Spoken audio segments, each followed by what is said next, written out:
आप की सफलता की कहानी कहाँ से शुरू होती है? मैं नहीं सोची थी कि मैं बीपीएससी का मतलब कि मैं बीपीएससी का ही प्रिपरेशन करूँ। मुझे चाहिए था कि मैं जॉब करूँ और सेल्फ स्टडी कर रही थी दरभंगा से, तो ये पीटी क्लियर हुआ था और कि पिताजी आपके ईंट मज़दूर भट्ठा में काम करने वाले मज़दूर हैं, तो फाइनेंशियली आप किस प्रकार मैनेज करते थे? चूँकि दरभंगा या किसी भी शहर में रहने के लिए अमूमन पढ़ाई करने के लिए एक अच्छा कॉस्ट लगता है, एक अच्छा राशि खर्च रहते हैं वो आर्थिक और मानसिक दोनों रूप से डिस्टर्ब हो जाते रहते हैं कभी-कभी। पापा जो वर्क करते थे वहाँ 350-400 रुपया कमाते थे, तो मम्मी उससे घर भी मैनेज करती थी और जमा करके हमें भेजती भी। जी, ये मेरे ये लिए नहीं, मेरे समाज सोसाइटी सबों के लिए बड़ी देखी जाती है और मेरे से सारे लोग हमारे से मतलब सोसाइटी के सारे लोग प्रेरित होते हैं कि हम भी अपने बच्चों को पढ़ाएँ और इस जर्जर से बाहर निकलें और स्पेशली इसी क्षेत्र में नहीं, विभिन्न बच्चे को जो भी क्षेत्र पसंद है, उस क्षेत्र में जाएँ और अपने इस चीज़ को दूर करें, अपनी दयनीय जो स्थिति है, उनको सही करें। तो ये आप अपने संसाधन से ज़्यादा साध्य पे फ़ोकस कीजिए। आप अपने बच्चों को कुशल योग्य बनाइए, ताकि ये गरीबी एक दिन के लिए नहीं ख़त्म हो। ये हमेशा के लिए ख़त्म कीजिए, बच्चे को शिक्षित कीजिए। अगर आपके बच्चे शिक्षित होंगे, तो आपका एक परिवार नहीं, आपके अगल-बगल सारे लोग मतलब इस गरीबी से दूर होंगे। तो मैं यही मैंने अधिकारी बनने के लिए तो नहीं सोचे, मैंने ये सोचे हुए थे कि मेरे लड़की पढ़े, मैं अनपढ़ हूँ, मूर्ख हूँ, बल्कि हमारी तरह हमारे बच्चे नहीं रहें। हमसे आगे पढ़े और मेरा नाम आगे रोशन करे, कि सबसे आगे पढ़ा-लिखा रहे, यही मैंने सोचा था। ये तो फिर भी नौकरी का भावना मैं दिल में नहीं रखा था, मैं ये भावना रखा था कि मेरे लड़की सबसे ज़्यादा पढ़े और मेरा नाम अमानत रखे। पीछे देखेंगे तो इसी जर्जर में रहेंगे। अगर इससे निकलना है तो हमें रिस्क लेना पड़ेगा, हमें पढ़ना ही पड़ेगा। अगर नहीं पढ़ेंगे तो हम कैसे आगे बढ़ेंगे? कोई ऑप्शन ही नहीं था मेरे पास, तो पढ़ना तो ज़रूरी ही था। अभी लोन ले लेती थी और मेरे लिए तो पापा एलआईसी भी तुड़वा दिए थे, मेरे ट्यूशन फ़ी के लिए कि अगर तुम पढ़ रही हो, आगे बढ़ रही हो, तो तुम पढ़ो, तुम हाँ, पढ़ाई में कोई दिक्कत नहीं होगा, तुमको जहाँ से होगा वहाँ से हम पढ़ाएँगे।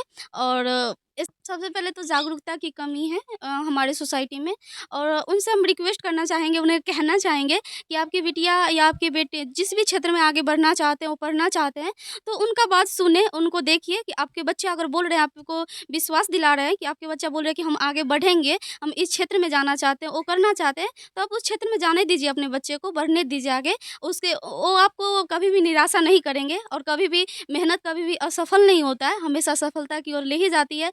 थोड़ा लेट हो सकता है, लेकिन कभी असफल नहीं हो सकते, वो हमेशा हमेशा सफल ज़रूर ही होंगे। जितने भी सीनियर सब थे, तो हमको थोड़ा डर लग रहा था कि होगा कि नहीं होगा, लेकिन वहाँ पे भी हो इंटरव्यू का कोई किस्सा इंटरव्यू कैसा रहा है? और इंटरव्यू में जो क्या सकता है सिलेबस से जुड़ी हुई कोई ऐसी बातें जो हम तो बोलेंगे पापा को नहीं जाइए मतलब कि घर पे रहिए और आप रहिए यहाँ पे, अब आपकी बिटिया बन गई है तो अब ज़रूर मदद करेगी और सब कुछ अच्छा ही होगा, तो हमेशा तो मना करेंगे कि आप घर पे रहिए। आज मैं आपको एक ऐसी सफलता की कहानी बताने आ रहा हूँ, जिसको सुनने के बाद एक कहा जा सकता है कि प्रेरणादायी ये कहानी है। लोगों को जब ये इस स्टोरी को सुनेंगे, इस स्टोरी को देखेंगे, तो कहा जा सकता है कि शिक्षा अगर जिसके अंदर ललक होती है, तो वो किसी भी परिस्थिति में उसको पा सकता है। शिक्षा वो शेरनी का दूध है, जो जो उसको पिएगा वो दहाड़ेगा ही, ऐसा कहावत है और ये करके दिखाई है मधुबनी जिले के बेनीपट्टी अनुमंडल से 10 किलोमीटर लगभग दूर बसैठ की बेटी बबीता कुमारी ने। सबसे पहले तो बहुत-बहुत बधाई एवं स्वागत है हमारी टीम के। जी, आपका भी बहुत-बहुत धन्यवाद। सबसे पहले तो कब आपका ये एग्ज़ाम हुआ था? कब उसका रिज़ल्ट आया है? सबसे पहले हमारे व्यूअर जी, ये जो ऑडिट का पद आया था, ये 2020 के अक्टूबर नवंबर में आया था और इसका फाइनल रिज़ल्ट 2023 में हुआ है। 2021 में ये पीटी हुआ था और 2022 में मेंस हुआ था। 2023 में 1 अगस्त को इंटरव्यू हुआ था और फाइनल रिज़ल्ट 25 अगस्त को दिया गया है। आप लोगों को जानकारी के लिए बता दूँ, विशेष बात हम इनसे करेंगे, ये बीपीएससी के द्वारा जो है सो ऑडिटर के लिए एग्ज़ाम दी थी और वो ऑडिटर का जो है सो एग्ज़ाम क्वालीफ़ाई की है और अब बिहार सरकार में एक पदाधिकारी के रूप में जो है सो कार्य करेगी।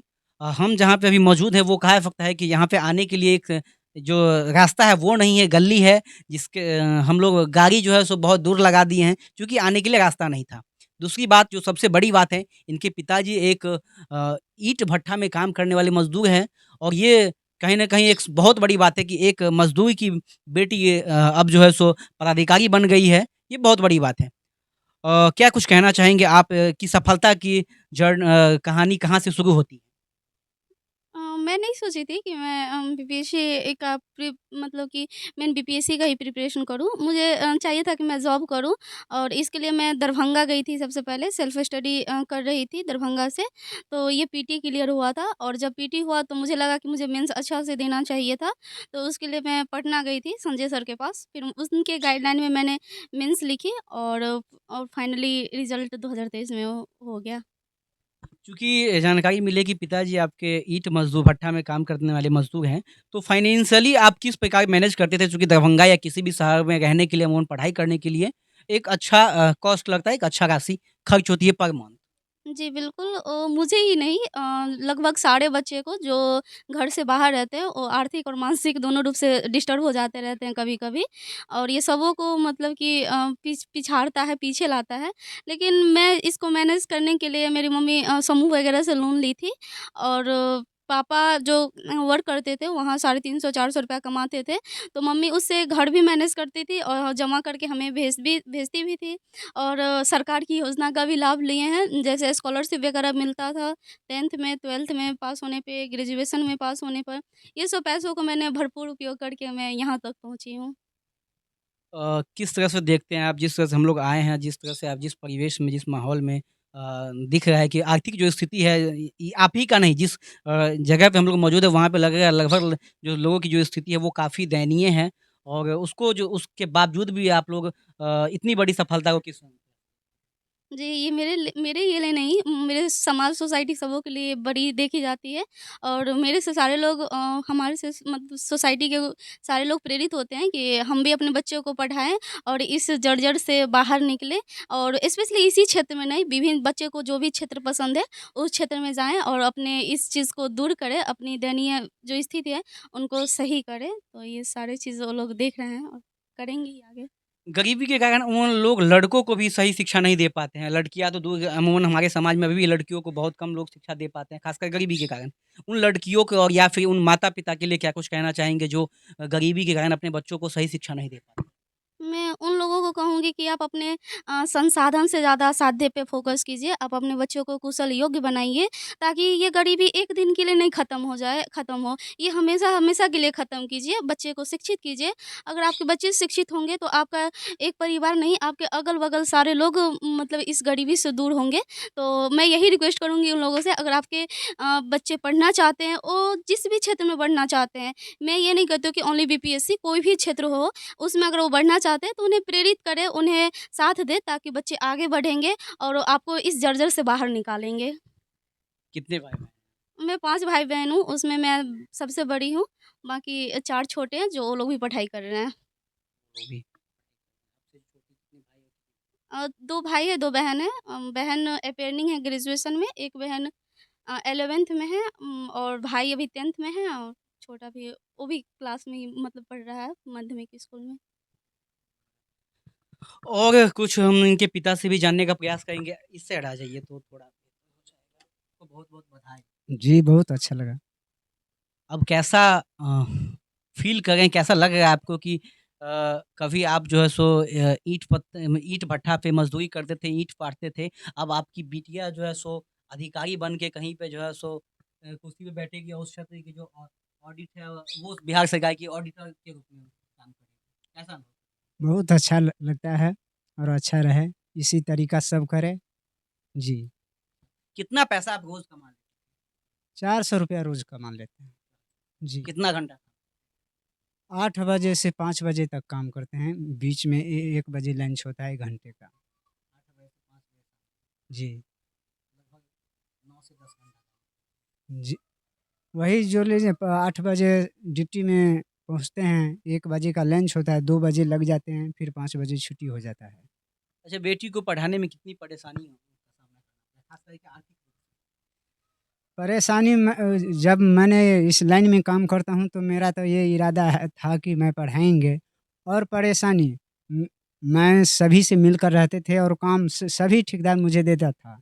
नहीं काम रहने पर ठेकेदार के पास जाते थे कि मुझे काम चाहिए, वो लोग काम देते थे। अच्छा कैसे कैसे आप ये सोच लिए कि एक ईंट पाथ के जो है सो हम अपनी बेटी को इतनी बड़ी अधिकारी बना लें? कैसे सोचे? मैंने अधिकारी बनने के लिए तो नहीं सोचे, मैंने ये सोचे हुए थे कि मेरे लड़की पढ़े, मैं अनपढ़ हूँ, मूर्ख हूँ, बल्कि हमारे तरह हमारे बच्चे नहीं रहें। हमसे आगे पढ़े और मेरा नाम आगे रोशन करे, कि सबसे आगे पढ़ा-लिखा रहे, यही मैंने सोचा था। ये तो फिर भी एक हुआ होगा ना चूँकि आप जो आपका इनकम था उसके हिसाब से एक बड़ी बात है कि अपनी बेटी को अधिकारी बनाना, ये बहुत बड़ी बात ये नौकरी का भावना मैं दिल में नहीं रखा था। मैं ये भावना रखा था कि मेरे लड़की सबसे ज़्यादा पढ़े और मेरा नाम अमानत रखे। देखिए, ये बहुत खुशी की बात है कि लोग अभी भी अमूमन समाज में जो है सो हमेशा ये थिंकिंग रहता है, ये सोच रहता है कि अगर हम बच्चों को पढ़ाते हैं, तो वो जॉब करें। लेकिन इनके पिता अशिक्षित होने के बावजूद भी ये बहुत बड़ी बात कह रहे हैं कि मैं अपने बच्चों को शिक्षा दे रहा था, सिर्फ़ इसलिए नहीं कि वो नौकरी करें। शिक्षा की बहुत सारी महत्व है अपने आप में।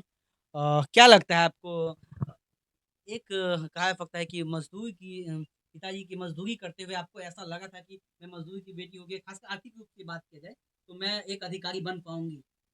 ऐसा तो कभी सोचते नहीं थे कि मज़दूर है पापा तो हम बन पाएँगे कि नहीं बन पाएँगे। आर्थिक रूप से जब समस्याएँ आती थी तब तो अस ऐसी बातें मन में आता ही था कहीं न कहीं। समस्या तो आती थी हर एग्ज़ाम जैसे हम प्रिपेयर करेंगे तो हर एग्ज़ाम में आ सकता है ये मन स्थिति। लेकिन इसको मतलब कि रखे हुए थे कि अगर पीछे देखेंगे तो इसी जर-जर में रहेंगे। अगर इससे निकलना है तो हमें रिस्क लेना पड़ेगा, हमें पढ़ना ही पड़ेगा। अगर नहीं पढ़ेंगे तो हम कैसे आगे बढ़ेंगे? कोई ऑप्शन ही नहीं था मेरे पास, तो पढ़ना तो ज़रूरी ही था। कभी कभी भी ऐसा भी होता है कि मान लीजिए आपको कहीं एग्ज़ाम देने जाना है और फिर घर से फ़ोन किए लेकिन वहाँ पे भी चूँकि पारिवारिक स्थिति आर्थिक स्थिति बहुत अच्छी नहीं थी, तो मम्मी-पापा के से भी यहाँ से ये आया कॉल कि बेटा अभी तो पैसे नहीं, इस तरह की कभी कोई सामना हुआ?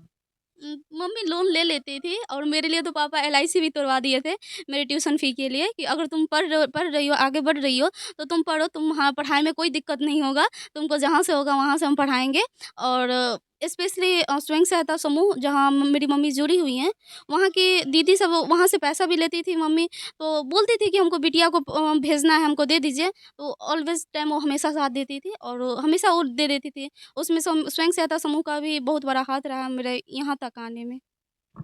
पुनः एक बार ख़ासकर मैं चाहूँगा कि जो अभी भी समाज में जो पिछड़े वर्ग हैं ख़ासकर दलित वर्ग के बच्चे अभी भी शिक्षा से सरकार के बहुत सारी योजनाओं के बावजूद भी सरकार के बहुत सारे प्रयास के बावजूद भी जो मुख्य धाराएँ हैं शिक्षा की कहा सकता हूँ उनसे बहुत दूर हैं। उन बिटियाओं को अभिभावकों को एक बार पुनः क्या कुछ कहना चाहेंगे? सबसे पहले तो जागरूकता की कमी है हमारे सोसाइटी में और उनसे हम रिक्वेस्ट करना चाहेंगे, उन्हें कहना चाहेंगे कि आपकी बिटिया या आपके बेटे जिस भी क्षेत्र में आगे बढ़ना चाहते हैं, वो पढ़ना चाहते हैं, तो उनका बात सुनें, उनको देखिए कि आपके बच्चे अगर बोल रहे हैं, आपको विश्वास दिला रहे हैं कि आपके बच्चा बोल रहे हैं कि हम आगे बढ़ेंगे, हम इस क्षेत्र में जाना चाहते हैं, वो करना चाहते हैं, तो आप उस क्षेत्र में जाने दीजिए अपने बच्चे को, बढ़ने दीजिए आगे। वो आपको कभी भी निराशा नहीं करेंगे और कभी भी मेहनत कभी भी असफल नहीं होता है, हमेशा सफलता की ओर ले ही जाती है। थोड़ा लेट हो सकता है, लेकिन कभी असफल नहीं हो सकते, वो हमेशा हमेशा सफल ज़रूर ही होंगे। अच्छा जब बीपीएससी के ऑडिटर का आप फॉर्म भरे थे तो ये अनुमान था कि इतनी बड़ी सफलता हासिल लगेगा वो भी फर्स्ट अटेम्प्ट में। तो उस टाइम मुझे थोड़ा-सा ये नहीं था कि क्या सोच के फॉर्म मैं भरे? पीटी मैं तो ये सोची थी कि मुझे जॉब करना है तो मैं भर देती हूँ, कहीं देख लेती हूँ कैसा आता है क्वेश्चन। मेरे लाइफ़ का वो फर्स्ट ही एग्ज़ाम था ऑडिटर, तो मैं फ़िल अप की थी। उसके बाद जब मैं फॉर्म भरी तो उम्मीद नहीं था कि मेरा पीटी होगा, पीटी भी हो गया। उसके बाद फिर कुछ दिन बाद रिज़ल्ट आया मेंस का, तो वो भी उम्मीद नहीं था कि नहीं हो जाएगा। मुझे तो उतना आइडिया नहीं था कि हो ही जाएगा, फर्स्ट था सब कुछ। तो लगा कि नहीं होगा नॉर्मली ठीक है, दे के आ गए।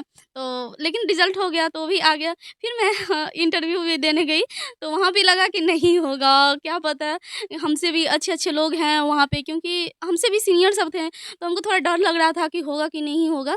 लेकिन वहाँ पे भी हो गया, फाइनली सिलेक्शन हो गया। तो यही चीज़ है कि थोड़ा डर लग रहा था, विश्वास नहीं था कि मतलब कि हो ही जाएगा फाइनली सिलेक्शन। लेकिन हम देते गए तो पॉज़िटिव पॉज़िटिव रहिए ज़्यादा नेगेटिव भी रहने की ज़रूरत नहीं है। अगर आप पॉज़िटिव रहते हैं, आत्मविश्वास है, तो सब कुछ संभव है। आप लगातार लगे रहिए, हमेशा आप सफल होंगे ही। इंटरव्यू का कोई किस्सा इंटरव्यू कैसा रहा और इंटरव्यू में जो क्या सकता है सिलेबस से जुड़ी हुई कोई ऐसी बातें जो शेयर करना चाहिए आप? जैसे उस टाइम में करंट में समान संहिता बिल जो है वो नागरिक संहिता बिल वो ज़्यादा चर्चा में था यूसीसी, तो उसको लेकर मुझे पूछा गया था कुछ पॉइंट। और उसके बाद जैसे बैलेंस शीट के बारे में, मेरे कॉमर्स के बारे में पूछा गया था। और इकोनॉमिक्स, इंडियन इकोनॉमिक्स के वगैरह के बारे में, एसडीआई वगैरह के बारे में पूछा गया था मेरे से।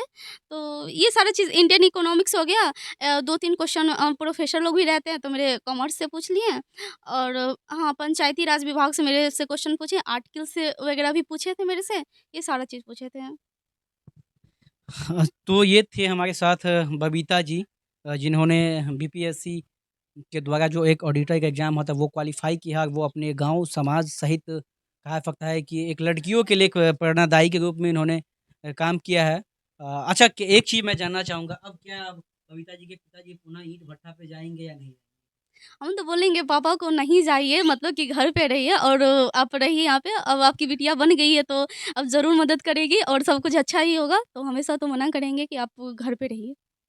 क्या आपका क्या कहना है? बिटिया आपको मना करेगी कि अब ईंट भट्ठा पे नहीं जाइए? जी, बेटी तो मना करेंगे, बल्कि जब तक मैं चलने-फिरने लायक जब तक तो मैं काम करूँगा। काम करेंगे। जी, लोग आपको कहेंगे कि अक्सर अक्सर जिसकी बेटी अक्सर है वो मज़दूरी करने आ गए हैं। कहेंगे उससे क्या होगा? जब जब तक बदन में जान है, जब तक तो काम करना ही अच्छा है, कि बदन चलते-फिरते रहते हैं, तो आदमी स्वस्थ रहते हैं। अच्छा, और बच्चों को क्या कुछ बनाना चाहते हैं? और बच्चे को यही मैं सोच रहा हूँ कि जिस तरीका बबीता अपने दिल से, मन से पढ़ाई किया है, आगे बढ़े, उसी तरीका बढ़े। मैं उनके खर्च में कमी नहीं करेंगे, तू खर्च करो, लो पैसा, पढ़ते रहो, आगे बढ़ते रहो। अच्छा, आपने ये ग्रेजुएशन कब किया? ग्रेजुएशन मेरा 2020 में हुआ था। और पोस्ट ग्रेजुएशन मैं डिपार्टमेंट से ही की हूँ, ललित नारायण मिथिला यूनिवर्सिटी से। वहाँ से मैंने हाल ही में 2023 में मैंने पीजी भी कंप्लीट कर ली हूँ। तो देख सकते हैं आप, ये कहानी सुने हैं, कहीं न कहीं ये समाज के लिए एक बहुत बड़ी बात है। ख़ासकर एक तो दूसरी एक बात कि ये दलित परिवार से आते हैं, दूसरी बात कि आर्थिक जो स्थिति है वो बहुत ही दयनीय है। मैं चाहूँगा अपने सहयोगियों को एक बार जो पारिवारिक स्थिति है, घर की जो स्थिति है वो एक बार कैमरा को घुमा के दिखा दें कि कैसी स्थिति है। और इन स्थितियों में जो है सो इतनी बड़ी सफलता, ये कहीं न कहीं एक समाज के लिए, देश के लिए बहुत बड़ी बात है। मैं चाहूँगा एक बार पूरा राउंड करके हमारे सहयोगी दिखा दें। साथ ही देख सकते हैं आप, स्थिति घर की स्थिति अभी भी जो है सो अमूमन आपको कम ही जो है सो घर जो ये झोपड़ी वाला घर बहुत ही कम मिलता है। लेकिन स्थिति ऐसी है जो झोपड़ी के घर में रह के कहता नहीं है कि नून रोटी खाएँगे लेकिन बच्चों को पढ़ाएँगे, यही कहानी को चरितार्थ किए हैं सुरेंद्र जी ने। पुनः आपको बबीता जी, पुनः बहुत-बहुत बधाई एवं शुभकामनाएँ। जी, थैंक यू।